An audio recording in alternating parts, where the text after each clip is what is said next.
Corona మరి రాష్ట్రంలో పరిస్థితులు ఎలా ఉన్నాయి? మీరు కూడా సంక్షేమ లిస్టులో ఉంటే ఏమందుతున్నాయి? కొన్ని విభాగాల్లో రవాణా వ్యవస్థలో అత్యధికంగా ఆటో కార్మికుల పరిస్థితి ఎలా ఉంది? మొన్న ఏదో 15,000 ఏదో అన్నారు. అసలు కాన్సెప్ట్ ఏంటి? ఏం చెప్తుంది ప్రభుత్వం? అయితే ఏదైనా గానీ ఫ్రీ పెట్టడం బస్సులు ఫ్రీ పెట్టడం మాత్రం మాకు చాలా ఇబ్బందిగా ఉంది. దానివల్ల మాకు సర్వీస్ ఉండట్లేదు, కిరాయిలు ఉండట్లేదు. చాలా ఇబ్బంది పడుతున్నాము. ఆటో ఫైనాన్స్ కట్టుకోలేని దుస్థితిలో కూడా మేము వచ్చేసాం. సొంత ఆటో ఉండదు ఆటో డ్రైవర్‌కి. ఏంటి అయితే అప్పు చేసుకొని కొన్న ఆటో లేదా ఫైనాన్స్‌లో ఉన్న ఆటో ఉండిద్ది కానీ సొంత ఆటో ఉండదు. అలాగా మేము ఇప్పుడు కిరాయి లేక చాలా ఇబ్బంది పడుతున్నాం. అంటే ఇదే పరిస్థితుల్లో చూసుకుంటే ఒక పక్క ఒక నెల రోజులు కష్టపడితే ఒక అమౌంట్ వచ్చేది గతంలో. ఇప్పుడు అసలు ఎంత వస్తుంది? రిపేర్లు కానివ్వండి, ఈ రోడ్లు మరమ్మతులు సరిగ్గా లేకపోవడం వల్ల వచ్చే రిపేర్లు, గ్యాసు, మరి ఫైనాన్స్, దీంతో పాటు పోలీస్ చలానాలు ఇవన్నీ ఎలా మరి? ఇంతకుముందు ఏంటంటే ఫ్రీ బస్సులు లేనప్పుడు మాకు రోజంతా కష్టపడితే 600, 700 వచ్చేవి. రోజు కూలి కింద వచ్చేవి. ఇప్పుడు అంతా 300, 400 గ్యాస్ ఇవన్నీ పోనీ 300, 400 రావడం గగనం అయిపోతుంది. దానివల్ల మేము చాలా ఇబ్బంది పడుతున్నాం. పాపం ఆటో కార్మికులు కూడా సంక్షేమ బోర్డు అడగడం జరిగింది. రెండోది ఏంటంటే గత ప్రభుత్వం 10,000 ఆదుకుంది. అప్పుడు ఈ ఉచిత బస్సు కూడా లేదు. అప్పుడు కొద్దిగా ఏదో ఈ బ్రేక్ అనో లేకపోతే ఏదైనా చేయించుకోవడానికైనా ఉండేది అనుకుంటా. మరి ఇప్పుడు ఎలా అనిపిస్తుంది? నాకు తెలిసి గవర్నమెంట్ ఉచిత బస్సు తీసేస్తే మంచిది, రద్దు చేస్తే మా ఆటో డ్రైవర్లు అందరూ కూడా ఉపయోగం అనేసి నేను అనుకుంటున్నాను. ఎందుకంటే రద్దు చేసేయాలి అది. దానివల్ల ఆర్టీసీ డిపార్ట్మెంట్ కూడా చాలా నష్టపోతుంది. మేము కూడా చాలా ఆటో డ్రైవర్ కార్మికులు అందరం కూడా చాలా నష్టపోతున్నాం. దానివల్ల ఏంటంటే తీసేయడం మంచిదని ప్రభుత్వానికి విజ్ఞప్తి చేస్తున్నాం. ఉప ముఖ్యమంత్రి పవన్ కళ్యాణ్ గారు ఏదైనా పట్టించుకునే హామీ ఇస్తే మంచిదంటారా ఒకసారి? ఎందుకంటే ఆయన కూడా తిరుగుతున్నారు కదా ప్రజల్లో. పర్టికులర్గా దీని మీద ఫోకస్ చేసి మీరు అన్నట్టుగా ఉచితాలులో ఈ విషయాన్ని ఏదైతే ఉందో ముందుగా పట్టించుకుంటే బాగుంటుంది అంటారా?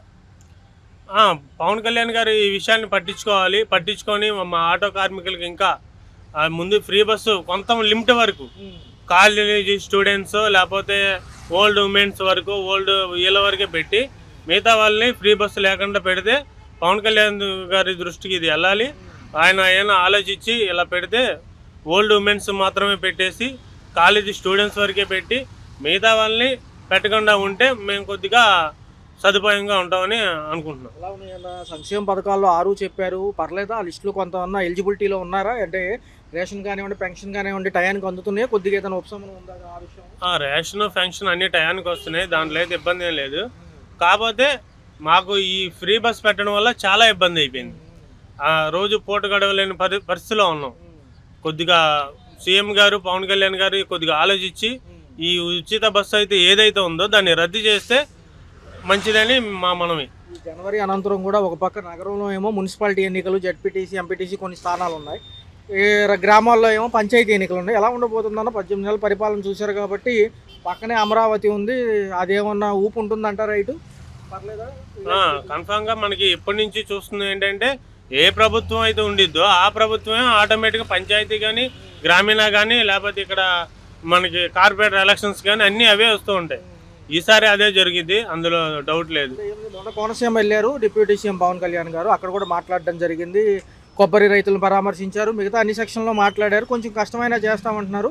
ఈ ఉచితాలు కొద్దిగా పక్కన పెడితే బాగుంటుంది కదా? అవును, ఇప్పుడు ఆదాయం ఉండాలి కదా. ఆదాయం లేనిది ఎవరు ఏం చేయలేం. ఒక ఇల్లు డెవలప్మెంట్ అవ్వాలంటే మనిషికి వచ్చే ఆదాయం ఉండాలి. అలాగే కుటుంబం నడవాలంటే మనిషికి వచ్చే ఆదాయం ఉండాలి. అలాగే గవర్నమెంట్ నడవాలంటే ప్రభుత్వానికి వచ్చే ఆదాయం ఉండాలి. మీరు వచ్చే ఆదాయాన్ని ఫ్రీగా పెట్టడం వల్ల ఇటు కార్మికులు డైలీ లేబర్స్ ఇబ్బందులు పడుతున్నారు. దానివల్ల వాళ్ళు ఉచితంగా వెళ్ళే వాళ్ళు సౌకర్యంగా ఉంటుంది.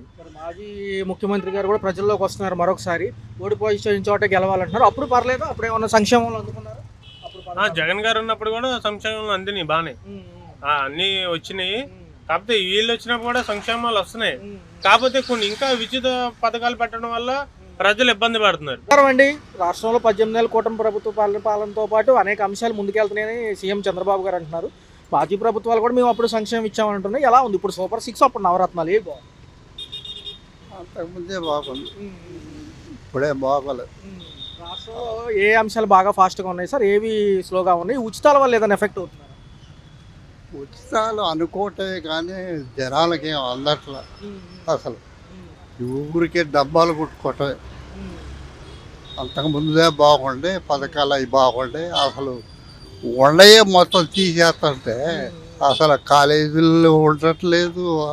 తర్వాత హాస్పిటల్లో సరిగ్గా లేదు, అన్ని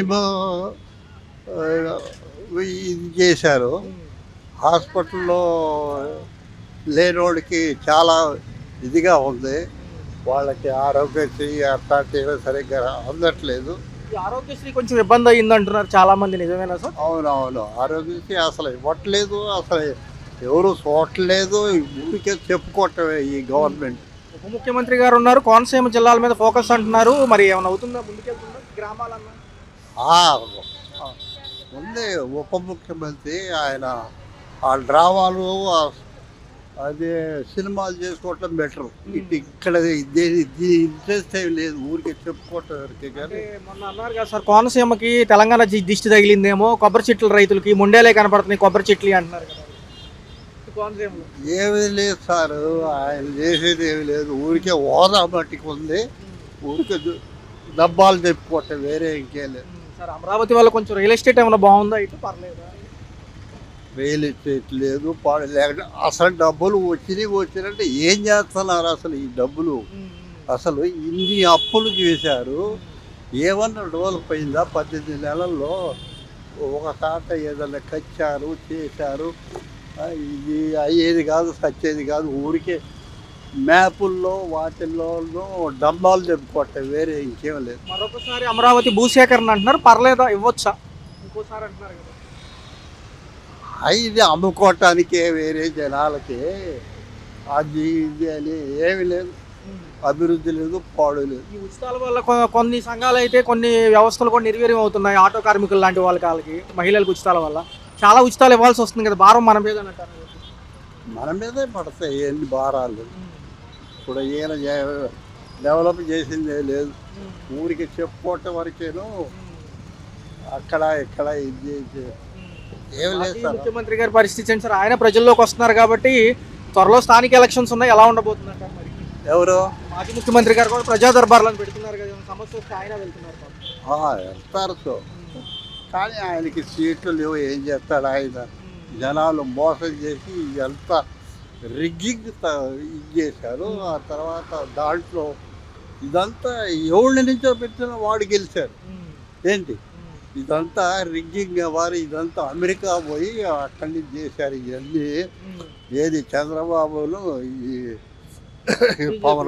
పవన్ కళ్యాణ్ ఇవన్నీ అందరు కలిపి వీళ్ళు ఈ ప్రభుత్వం వచ్చింది చూశారు, ఏది ఈ పూల ప్రభుత్వం ఏంటది ఏమంటారు, ప్రభుత్వం మోదీ ఊరికే గ్రామ్య కొన్ని పనులు చేశాడు, కాకపోతే జబర్దస్తి ఉన్నాయి అవన్నీ ఇది చేసి వాళ్ళు మామూలుగా గెలిచింది కాదు ఇది. ఇదంతా ఫ్రాడ్ చేసి గెలిచిందే కానీ, లేకపోతే ఎవడు నిల్చోబెట్టి వాడు ఎవడన్నా వస్తాడా? ఎప్పుడన్నా బీజేపీ వచ్చిందా అసలు ఇక్కడ ఆంధ్రాలో? పక్కనే అమరావతి కాబట్టి మీరేమంటారు విజయవాడ వాసులు? సరే ఏం తెలియదు సార్. రోడ్లు పర్లేదు.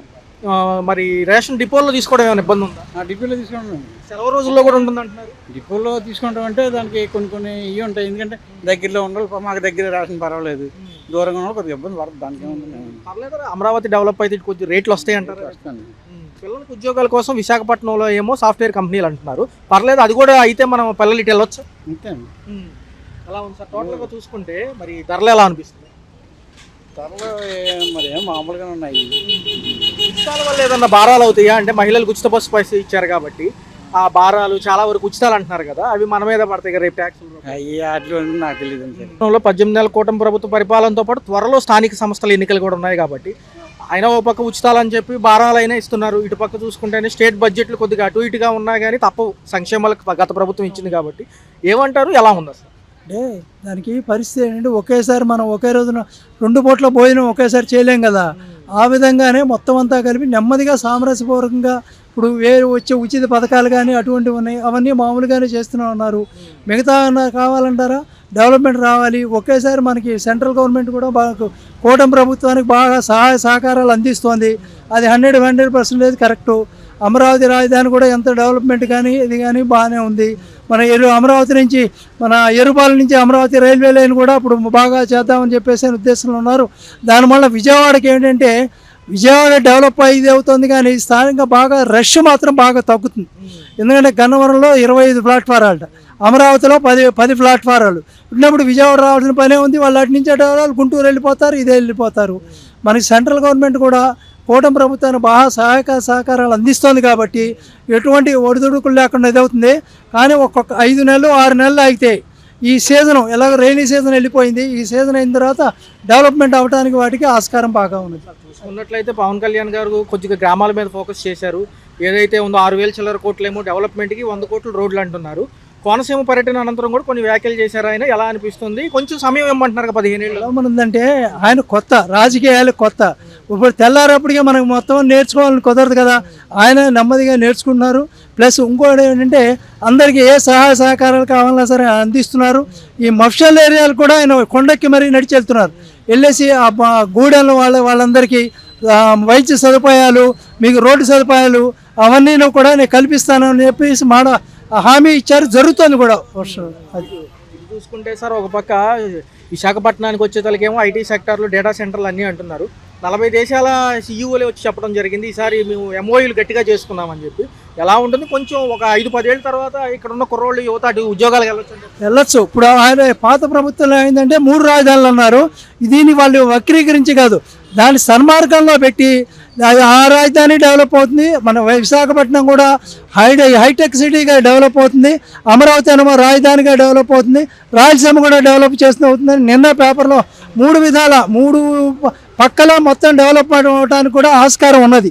పవన్ కళ్యాణ్ గారు కూడా చాలా కష్టపడి చాలా ఇది చేస్తున్నారు. మాజీ ముఖ్యమంత్రి గారు ప్రజా దర్బార్లు అంటున్నారు, ఇటేమో కోనసీమ పర్యటనలో డిప్యూటీ గారు ఉన్నారు. మరి మాజీ ముఖ్యమంత్రి గారు ఏదన్నా అవకాశం ఉంటుందంటే రేపు స్థానిక సంస్థల ఎన్నికలు? స్థానిక సంస్థల ఎన్నికలు ఇప్పుడు వాళ్ళు ఏంటంటే మేము 3 రాజధానులు చేస్తారు, ఏం చేస్తున్నారు వాళ్ళే ఏ మాటలు మాట్లాడుతున్నారో అర్థం కాలేదు. ఇప్పుడు మనం మాట్లాడదలుచుకుంటే చక్కగా సక్రమంగా మాట్లాడాలి. మేము 3 రాజధానులు పెడతాం. ఇప్పుడు 3 రాజధానులను ఎవరు అంటలేదు కూటమి ప్రభుత్వం వాళ్ళు. మేము మామూలుగా దీంట్లో 3ని డెవలప్ చేస్తున్నాం. ఆ మాట 3 రాజధానులు వాళ్ళు అనకుండా ఉంటే వాళ్ళకే బాగుండేది. ఇప్పుడే ఈ మాట వీళ్ళు అనేప్పటికే వీళ్ళకి బాగుంటుంది. అంతే. టోటల్గా ఎలా ఉండబోతుంది సార్? ఒక 10 ఏళ్ళు సమయం ఇస్తే ఎలా ఉంటుంది? ఒక 15 ఏళ్ళు ఇస్తే? 10 ఏళ్ళు 15 ఏళ్ళు అక్కర్లేదండి. మీకు మ్యాక్సిమం 29కల్లా అన్నీ కంప్లీట్ అయిపోతాయి. ఈ 29 ఉన్న భాగోగులు చూసి మళ్ళీ వాళ్ళే స్థానిక సంస్థలు కానీ వీళ్ళు కానీ మొత్తం అంతా వీళ్ళే ఎన్నుకునే అదృష్టం కూడా వస్తుందని చెప్పేసి ఎక్స్పెక్ట్ చేస్తారు.